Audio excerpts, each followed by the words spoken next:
শুরু হলো রাজনৈতিক দলের সঙ্গে নির্বাচন কমিশনের সংলাপ।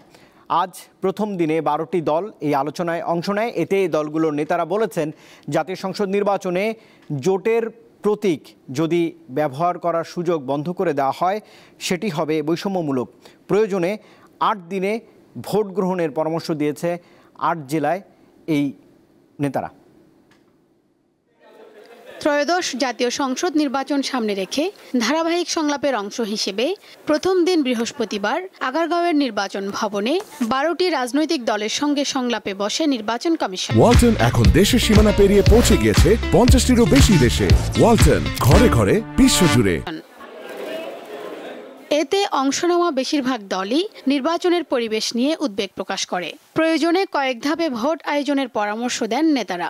আমার মনে হয় এখনো পর্যন্ত যথেষ্ট পরিমাণে যে উদ্যোগ নেওয়া উচিত ছিল একটা নির্বাচনের সুষ্ঠু পরিবেশ সৃষ্টি করার জন্য, সেটা শুরু হয়নি। আবার ব্যালট পেপার ছিনতাইয়ের নির্বাচন হবে, আবার কেন্দ্র দখলের নির্বাচন হবে। আগে নির্বাচন কমিশনকে অবশ্যই যাচাই করতে হবে যে দেশে ভোটের পরিবেশ সৃষ্টি হয়েছে কিনা। নির্বাচনে জামানতের টাকা ও ব্যয়সীমা বাড়ানোর সমালোচনা করেন রাজনীতিবিদরা। কয়েকটি দলের প্রচারণায় অতিরিক্ত খরচের অভিযোগ করেন তারা।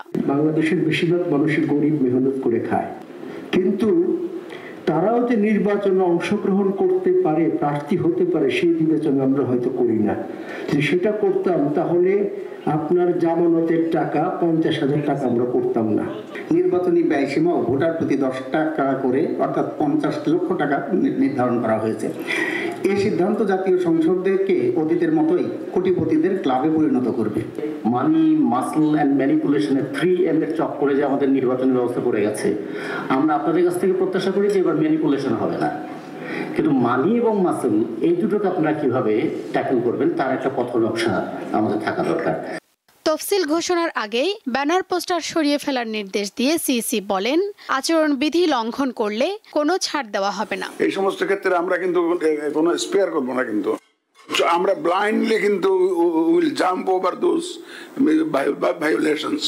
খুবই আলোচনা আছে যে রেফারেন্ডামের একটা বিষয় আমরা এখন আমরা অফিসিয়ালি কিছু জানি না, কিন্তু আলোচনা যা দেখতেছি এটাও যদি আমাদের উপরে এসে পড়ে, এই এমনিতেই তো বিশেষ পরিস্থিতি, একটা বিশেষ সরকারের অধীনে নির্বাচন হচ্ছে, সুতরাং আপনাদের সহযোগিতা অধিকতর প্রয়োজন। এখন প্রধান উপদেষ্টার ঘোষণা অনুযায়ী একই দিনে জাতীয় নির্বাচন ও গণভোট আয়োজন কঠিন হবে কিনা এমন প্রশ্নে সিইসি জানান, বিষয়টি নিয়ে কমিশন বৈঠকে আলোচনা করবে।